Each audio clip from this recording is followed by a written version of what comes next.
مخلوق خدا کی مدد۔ پرانے وقتوں کا ذکر ہے، بصرہ عراق کے ایک شخص نے حج کا ارادہ کیا، جس کے لیے اس نے دن رات محنت مزدوری کر کے حج کے لیے اپنا زاد راہ اکٹھا کیا۔ آج کل کے دور کی طرح اس وقت بھی لوگ قافلوں کی صورت میں حج پر روانہ ہوتے تھے۔ قافلے کی انتظار گاہ اس کے گھر سے کچھ ہی دور تھی۔ روانگی کے روز اس شخص نے اپنے گھر والوں سے وعدہ لے کر نکلنے لگا۔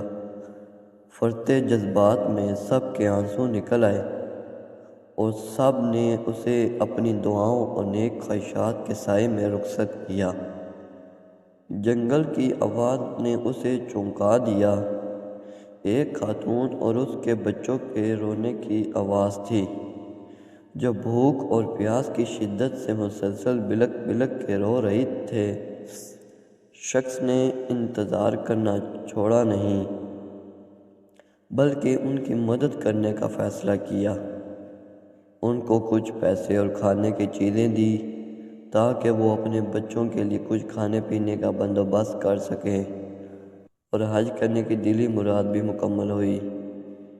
یہ کہانی ہمیں یہ سبق دیتی ہے کہ نیکی کبھی بے فائدہ نہیں جاتی، چاہے وہ کسی بھی شکل میں ہو۔